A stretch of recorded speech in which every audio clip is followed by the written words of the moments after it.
Hi, everyone. This is Rosemary Coates in Silicon Valley. I'm your host for this edition of the Frictionless Supply Chain Podcast. I am the Executive Director of the Reshoring Institute, where we help companies bring back or expand their manufacturing in the U.S. And I'm a contributing writer to Supply Chain Management Review. Today, I'm thrilled to welcome my guest, Hannah Kain, the founder and president and CEO of ALOM. ALOM operates out of 19 global locations to support its Fortune 500 customers in technology, automotive, medical, financial, and the energy sectors. ALOM is a contract manufacturer and an outsourced supply chain management company, but I'm going to let Hannah tell you all about all of that. If you don't already know Hannah, and you should because she's famous, you should listen closely to her breakthrough thinking in supply chain management. So let's get started. Welcome, Hannah. Thank you, Rosemary, and thank you for the very gracious welcome and introduction here. Yeah. So, Hannah, tell us a little bit about your worldwide operations and a little bit about your unique background also. Oh, my personal background, well, I always like to get it out of the way with my accent because people say, where's that funny accent from? And I was born and grew up in Denmark in the town of Hans Christian Andersen, the fairy tale author. Oh. And I always say I leave it to him to make up things and I deal with reality. In 1990, I bought the one-way ticket to go to the US. And I ended up in Silicon Valley in 94, sort of the westward trajectory, right, from Europe to the East Coast and then to Silicon Valley.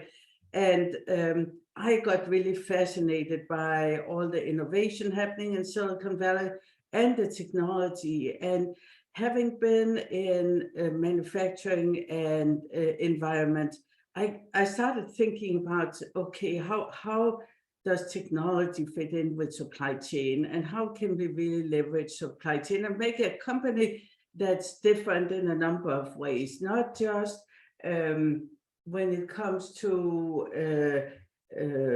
technology and supply chain, but also one that does right by everybody in its ecosystem, starting with suppliers, partners, customers. Of course, we all want to be the supplier of choice to our customers, but we were also very early on thinking about how do we get to be the customer of choice for our suppliers.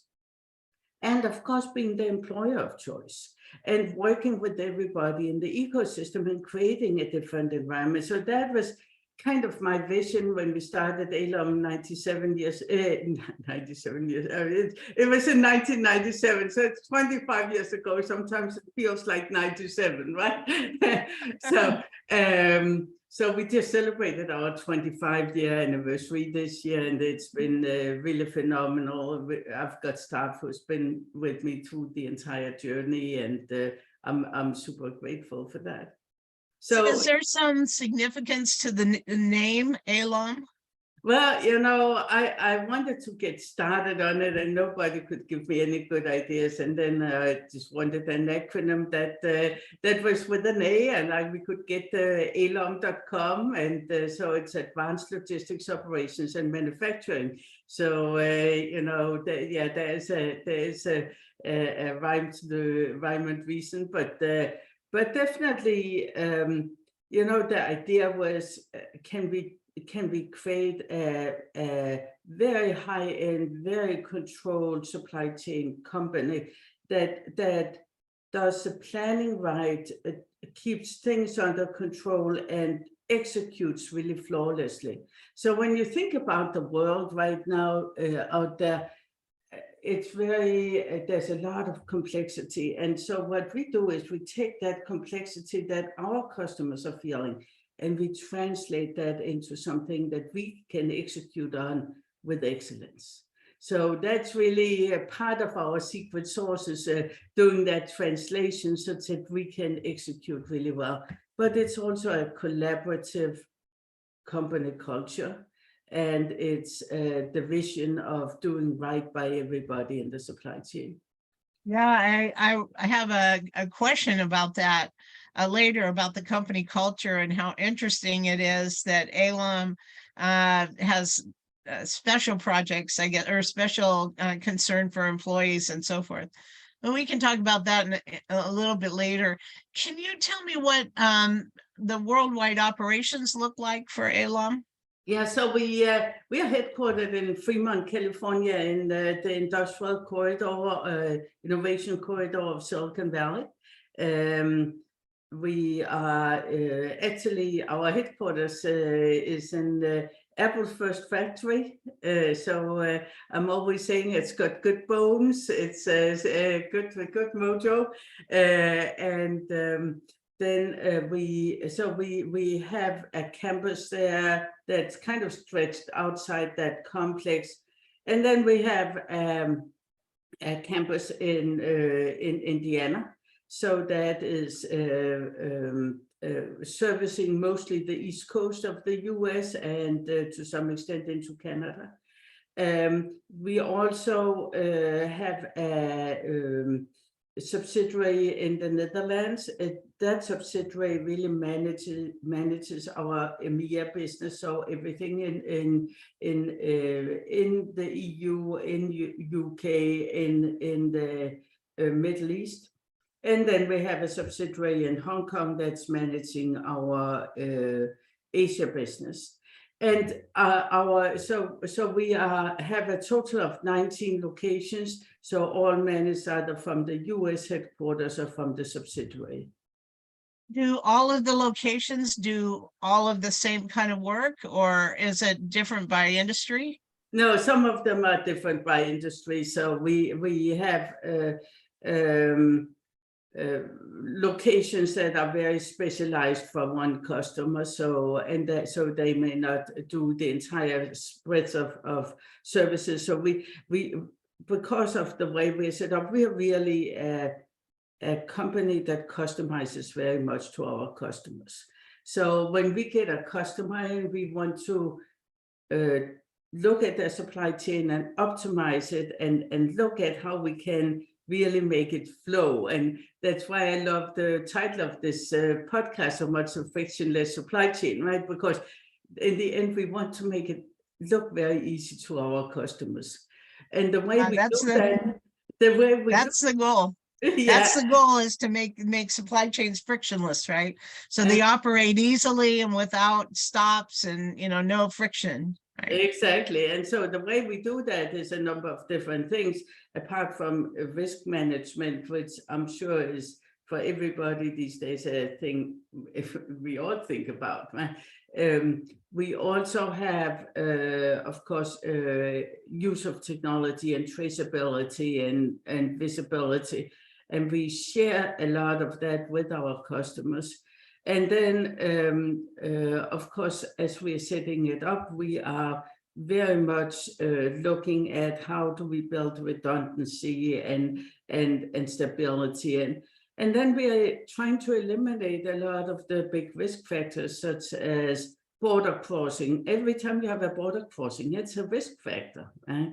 And because, you need to get the product out of the country you're exporting from and into another country, and there's a lot of regulatory compliance, etc., and risk of delays depending on which border you're crossing. And so we are looking at all of those type of things where we are sitting down with the customers, redesigning the supply chain, and hopefully in the end make it hum. And in the end, we all need to get the product to the end user when and where and how they want it. And they're the ones paying our checks.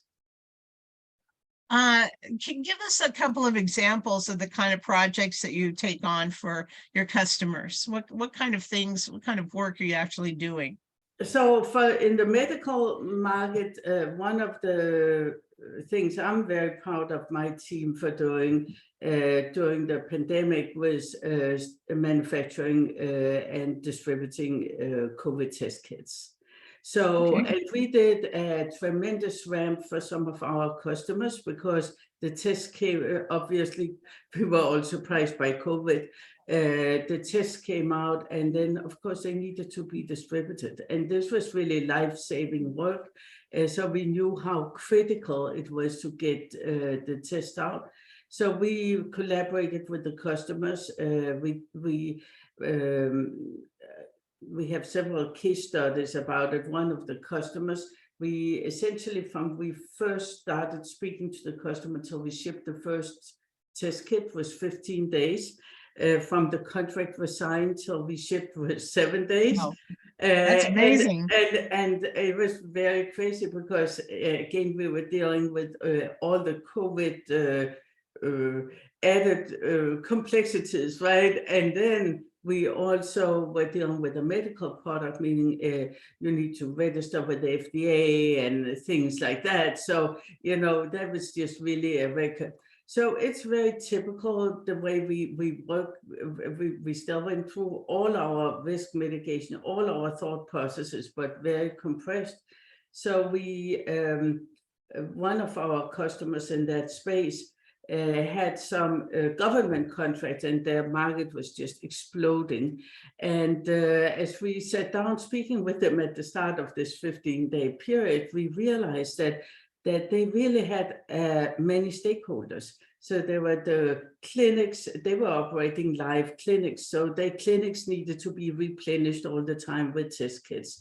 They also had end users, they had a number of different employers that were requesting test kits, especially learning institutions where they have the young kids partying, right? Getting the test kits out were really important. So what we did was we set up different order management sites where those different entities could get the orders into us. And at the same time, this particular customer also has an order flow via their website. So we got all this data and we normalized it, and we could then distribute the kits as they wanted it. We also manufactured the kits. So of course, all the specifications came from the customer, and a few of the materials came from the customer, but essentially we sourced most of the materials, and so it was a really challenging, fun project. And I've got to say, my team just really loved it because it stretched them, but it was in a very, very meaningful way. So that gives you an idea about what we are doing, sort of. And when you do medical, you have all the traceability and a lot of things to think about as you're setting up. So this is really where you discern how competent the team is, because you need to really think on your feet. And I think when I look at who went through the COVID supply chain crisis really well, it's people who have great technology and have very senior people who can think on their feet. And because that was really what we all needed to do. And still, I completely agree. I think it was a wake-up call for a lot of supply chain people who learned to think much more strategically and creatively during COVID, things they'd never thought about before, and all of a sudden they have to manage remote resources and do all kinds of things that are different from their normal operations, which sort of breaks you free to try to learn and understand all different processes. And so another example is in the automotive industry. We do, if you own a Ford vehicle and you need map updates, some of them come with some vehicles, it comes automatically via the air. For most Ford vehicles, you need to go in and request the update. And these map updates are really, it's a lot of data. So, it's hours and hours of download. So Ford asked for help with this supply chain. And so we are sending out notifications to the vehicle owner saying, here's how you can get it. There's a website. We put up the website. So it says Ford on there, but it's really a website. And when you go in and say, I would like to get my update, we go in and see which vehicle you have, and we give you the different options for how you can order. And then you can order that particular map update, and you can either download it, or you can get a physical memory stick and apply that to your vehicle. And that is totally customized then to your vehicle. So, Very interesting. so when we say supply chain, right, it's a lot of very customized processes for our customers. It's a lot of outsourced supply chain processes. It is. So, over the past 20 years or so, so many companies have decided to use contract manufacturing or to outsource various processes like this that are not core. So it's a change I detect. I mean, I think in the past, everybody, manufacturers tried to do everything. They didn't necessarily outsource these kind of services. What do you think prompted that change or that shift in thinking? I think a couple of different things. First of all, everybody has started realizing I cannot be everything to everybody, right? So you need to figure out what you're good at and really focus on that. The other thing is that the complexity that's baked into most things these days, so even having a manufacturing labor force is very complex, right? And now we were talking about the different locations. Well, there are different laws in all these locations, and you move people back and forth. There are lots of different intricacies, right? So you've got to decide what you want to deal with. The other thing is, of course, the expertise, right? Which level of expertise are you getting? And finally, I think that there was a big, in the old outsourcing model, there was a big push to go where the labor market was cheap.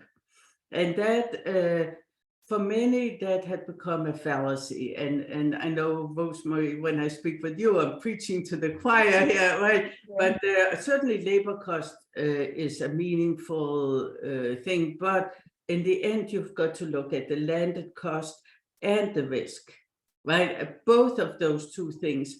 And I mean, in my experience, so many companies in the early 2000s, simply decided to outsource to China, period, just because they thought it was cheaper, or their competitors were doing it, or it was the sexy thing to do, right? To go and manage China, resources in China. And I don't think it was a very thoughtful decision. I swear, in the last 20 years, supply chain people have gotten way smarter. And in the recent years, much more strategic thinkers are popping up in supply chain. So they're really thinking through those kind of decisions in a different way than we've ever seen before. How those kind of shifts, obviously the global landscape is shifting significantly. We're seeing at the Reshoring Institute, of course, a lot of companies trying to escape, maybe, I guess is a word, or extract themselves from China because of the potential high risk. What kind of shifts are you seeing around the world in the work that you're doing based on, the sort of the geopolitical environment? Oh, I agree with you, Rosemary, that people, I mean, that exodus from China really started about 5 years ago, and the numbers still show that we're still very dependent on China, right? Even as we are talking now. But there was an exodus that started, and part of the problem is that if you want to go to cheaper manufacturing locations in Asia, you simply don't have the infrastructure you need to be able to have a meaningful and frictionless supply chain, right? So you bake in some other risks. I also see, and this is maybe only the last half year, that more companies are getting more committed to near sourcing. So nearshoring for the US market, that would mean reshoring to the US, but it could also be reshoring to Europe if your main market is in Europe and so forth. And I think that has got some real risk mitigation advantages and also possibly some cost advantages if you do it right. But of course, we're still dependent on many raw materials or subcomponents and everything overseas. So when you look at sort of a normal supply chains for things like the microphone we are using today, or the loudspeaker our listeners are listening to, there's so many, I mean, everything comes from different parts of the world and has crossed so many borders. So there are inherent risk in those supply chains, right? I have experienced, really seen a lot of growth, I think, in strategic thinking in supply chains, really considering that worldview that they never considered before. It was, you know, let's go to China, or let's manufacture in the US. That was kind of the choices. But today, you know, you see executives who are considering Mexico, they're considering Eastern Europe as a potential, although right now that's pretty risky also. But, you know, Eastern Europe, Mexico, and other places in Asia. And as you pointed out, the problem with other places in Asia is they don't have the infrastructure. Yeah. It's not China, right? So I think this thing with more open mind about, okay, how can we solve it and how can we solve it differently? It's one of the silver linings coming out of the COVID supply chain crisis, is that thinking, right, along with, okay, how can we get more visibility and actually understand what's I would think that ALOM, because you have access to so many different companies and what the trends are, how you're thinking, that it must be, I mean, for a customer, it's got to be a real eye-opening experience to work with you with all those different ideas and leveraging that experience around the world. It's got to be really terrific. Thank you for the confidence. Well, you know, sometimes what happens when you make problems go away and make it look easy, like, you know, the ballet dancers doing all kind of jobs or whatever, right? You think, oh, how difficult can it be, right? Yeah. And so you don't see all, you know, what's going on behind the scenes and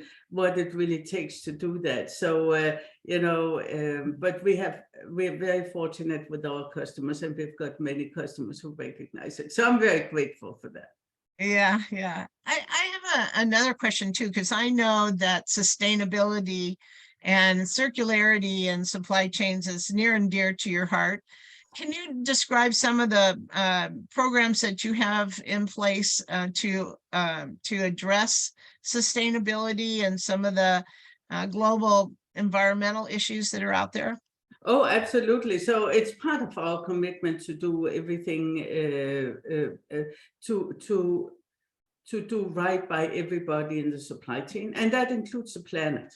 Right. So the planet is and in my opinion, when you're in supply chain, you potentially have a big impact on the environment. So that also means you have a big obligation to try to minimize the impact and do whatever you can to do to have a positive impact. So we, like many corporations, have an ESG report that has a big sustainability element. We work on a net zero by 2030 goal. We are making good progress towards that. We are measuring, of course, of 14001, ISO 14001, which we mainly have to keep ourselves honest, so that we keep our measurements on track. Right. We just completed our first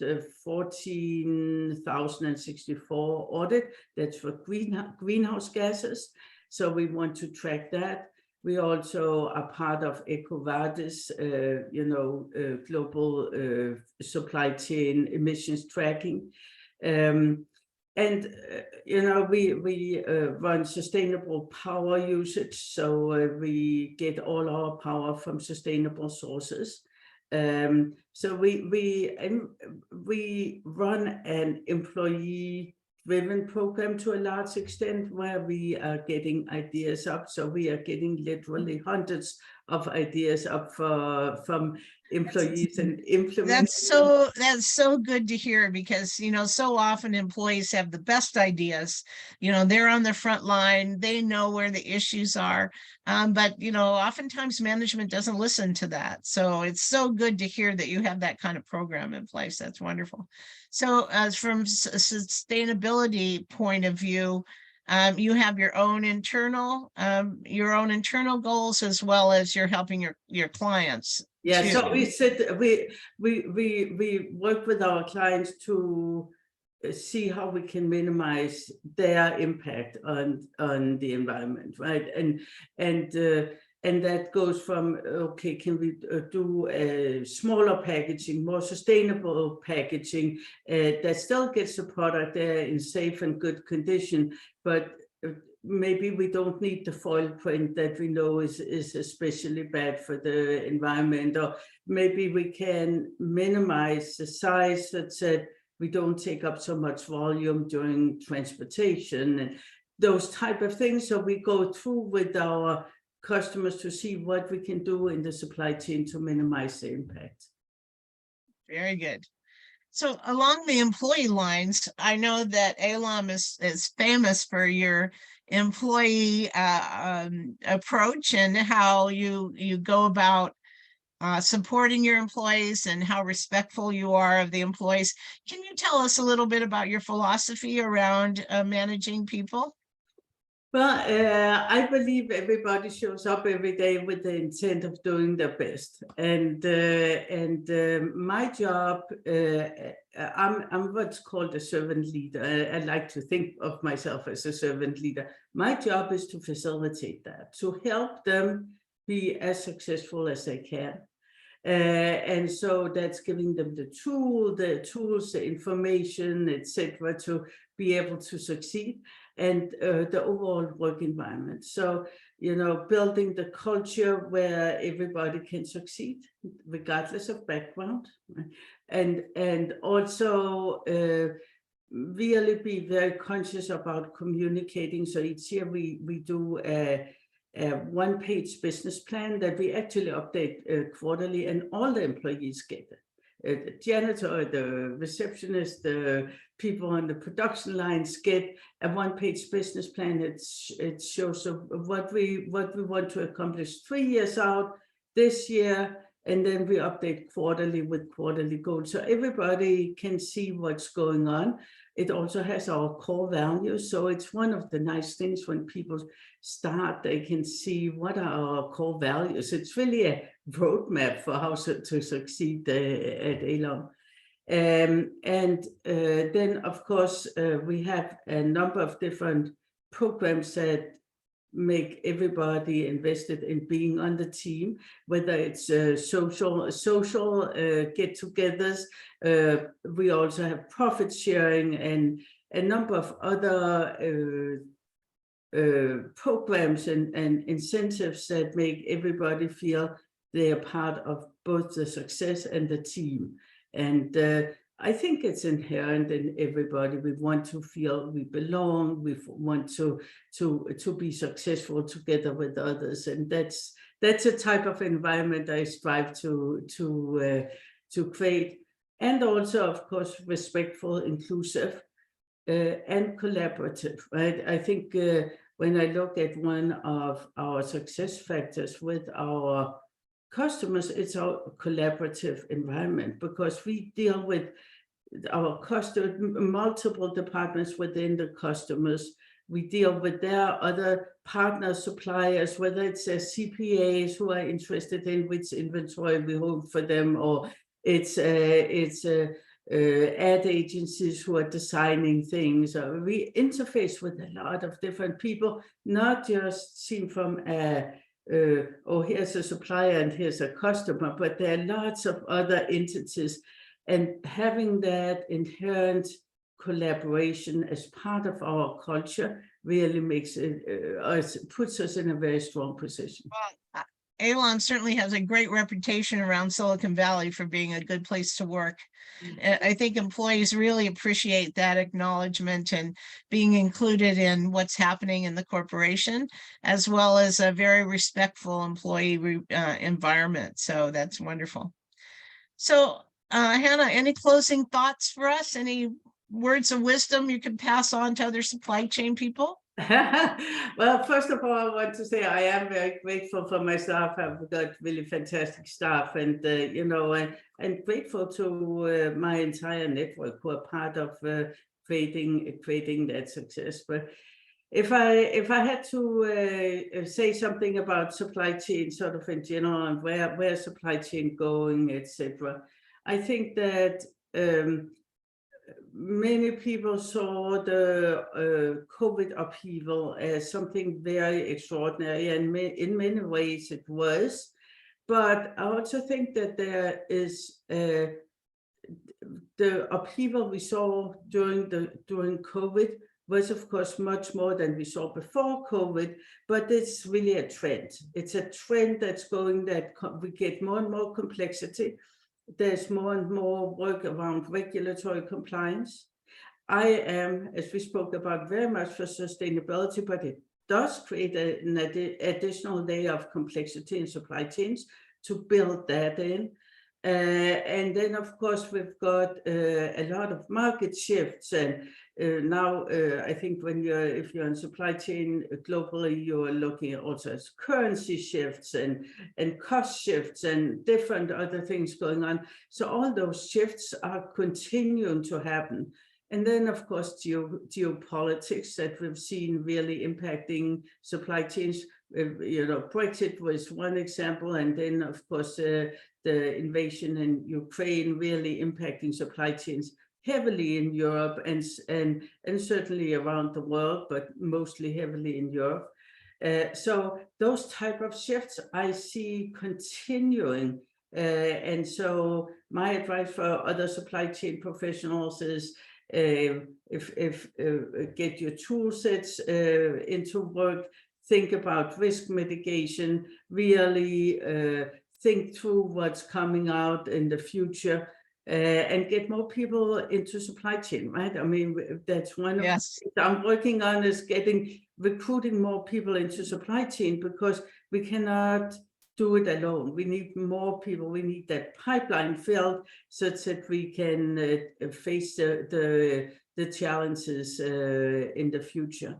And finally, I want to say that another good thing happening throughout the COVID supply chain issues was that investment in supply chain technologies really started to take off. So all the VCs, everybody started investing in supply chain technology. And so the problems that we are not able to solve right now in supply chain, because our systems simply cannot deal with them, I see that 5-10 years from now, we can really make great headway with them. And I look forward to that. Yeah, it was certainly a wake-up call how complex our supply chains are, right? And all the variables that need to be considered can only be done through software and technology that we haven't either invented yet or haven't adopted in our company. So, well, thank you so much, Hannah, for taking the time to talk with us today. It was so interesting. Can you please give us your contact information if listeners want to contact you or talk to someone at ALOM that might be able to give them more information on the services you provide? Oh, absolutely. Thank you for asking. Yeah, so ALOM's website is www.alom.com. And call us at the 510-360-3600, or send an email to customerservice@alom.com. Very good. Thank you. And you can listen to more supply chain podcasts, the Frictionless Supply Chain, on Supply Chain Management Review's landing page, on iTunes, Google Podcasts, Spotify, or wherever you get your podcasts. And you can reach me, Rosemary Coates, at rcoates@reshoringinstitute.org. And visit our website at www.reshoringinstitute.org, where we publish all of our research on manufacturing in America. Have a good day, everyone.